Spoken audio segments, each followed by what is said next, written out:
Rosie from Blitz by Robert Westall. Rosie cut down Lime Street, walking fast. Not easy in the blackout, but there was a moon tonight, flirting with the clouds. A bomber's moon. Rosie was an ARP warden. Air Raid Patrol, a full-timer and proud of it. She liked being one of the few new women wardens, even if she'd had to lie about her age to get in. She was only 18, but big with it. She liked the new comradeship of the warden's post. She liked all the new people she met. Before the war she'd been a mother's help, a comfy life but not a lot of thrills, changing nappies, wheeling prams round Seppi Park. She'd loved the babies and they'd loved her, but it hadn't been getting her anywhere. Now she was meeting new people from morning till night, and she usually called in at some dance after she came off duty. Strange, dancing in her warden's uniform, but there were plenty of girls in uniform now, wrens and waffs. She met such interesting fellas. Tonight's bloke had lived in Australia and had caught crocodiles with his bare hands to sell to zoos. Last week she'd let a cheerful undertaker serving with the Irish Guards. The way he'd eyed her, she hadn't been sure he wasn't measuring her up for a coffin. She liked a good time, but she wasn't a good time girl. She always went home before 11, alone. That way fellas didn't get the wrong idea. Liverpool was safe enough, nothing worse than some amorous drunk you had to hold up while he was talking to you. Easy enough to get away from then. They usually fell over when you let go of them. The worst thing that could happen was that you might fall into one of those great gaping pig swill bins in the dark, stinking of potato peelings and boiled out fish heads. It was lonely out on the streets. Her sharp footsteps echoed off the tall buildings, but her gas mask case and tin hat banged against her bottom reassuringly, and the pubs might be dark, but they were full to bursting behind their blackout curtains. Roared out choruses of "We'll meet again" and "Roll out the barrel" cheered her on her way. Mind you, the war was terrible for some people. Like those poor people down that shelter in Mellor Street. The bomb had burst outside the door and killed them all with the blast, with hardly a mark on them, even the little kids. But Mellor Street wasn't in Rosie's district, and you only worried about your own district now. Rosie's district had had a few bombs, a few people buried under the rubble, but she'd helped dig 'em out with her bare hands, working shoulder to shoulder with the fellas, and held their hands till the ambulance came. She'd cheered 'em up, and that made her feel good. Rosie hurried on. The pubs were further apart now, and even the alleys were silent. Just the odd moggy, poor things, scavenging at the pigswill bins. She was just bending down to stroke one when the siren went. For the third time that day. Rosie got the usual sinking feeling in her gut, but she wasn't that worried. Air raid sirens couldn't kill you. She listened intently through the dying drone of the siren for the sound of bombers' engines, and heard nothing. She'd carry on for a bit, try and get home before anything happened. Her ma would worry if she was caught out in a raid. Ma might even leave the shelter and come looking for her, as far as the chippy in Scolby Street, then batter Rosie over the ear when she found her for causing so much worry. "Night, Moggy. Best of British luck." Her footsteps quickened. Her gas mask case banged harder against her bottom, as if urging her on. She'd gone nearly half a mile before she heard the bombers coming. She was in a district she hardly knew. Really poor people, to judge by the state of their doors and windows, but you couldn't be choosy when the bombers came. You just ran like mad for the nearest brick street shelter with its concrete slab roof. Not many shelters round here. Poor people were always the worst looked after. Bet the toffs had shelters and to spare up Croxworth way. She ran and ran, turned a corner by a chapel with bombed-out windows, saw the 3 brass balls of a pawnbroker's.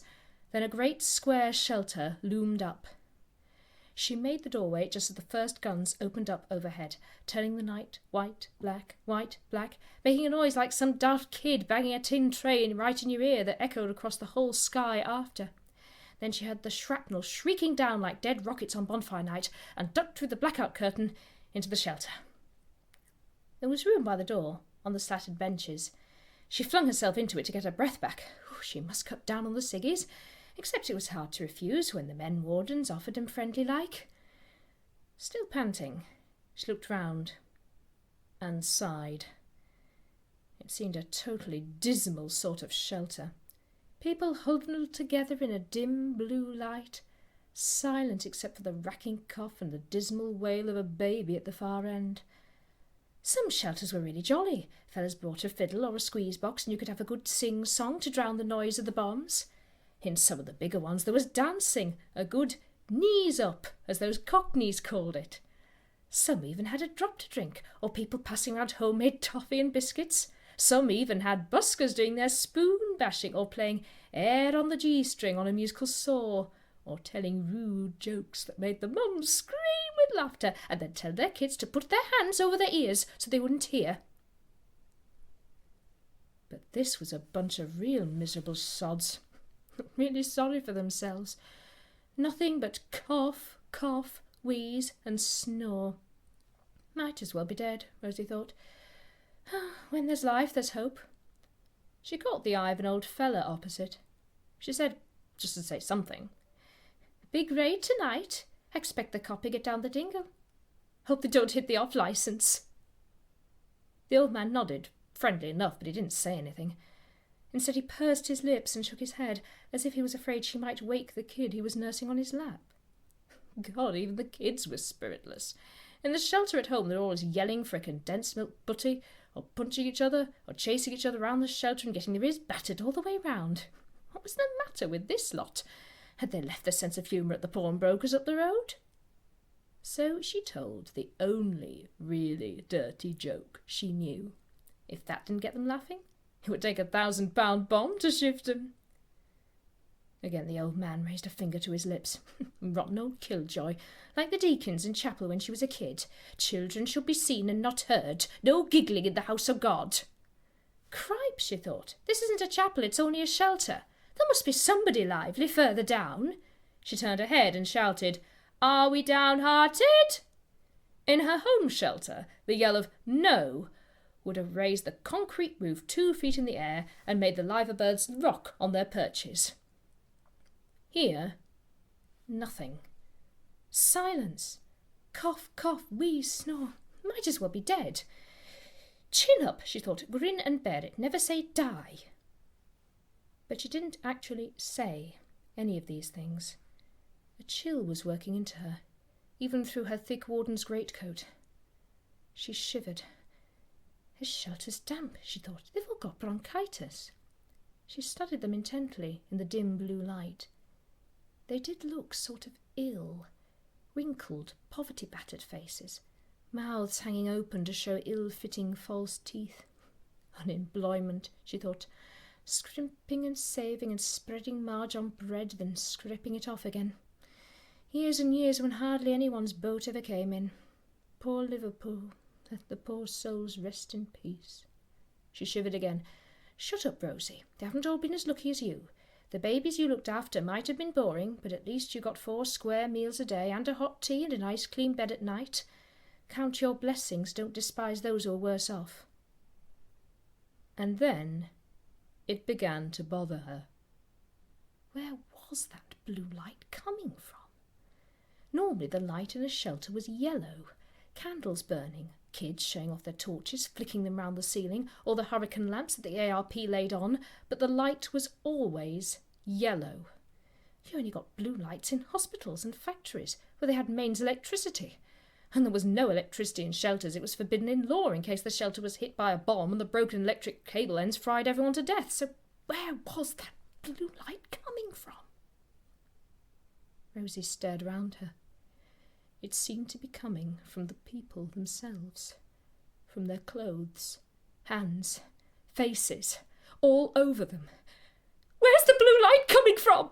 she shouted at the old man, a sudden cold fear gripping her heart. With a ghastly little smile he raised his cap to her.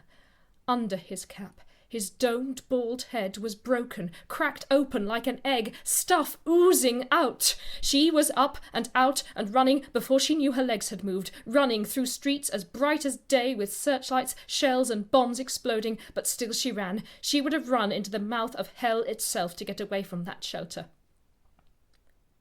It was the singing that stopped her in the end.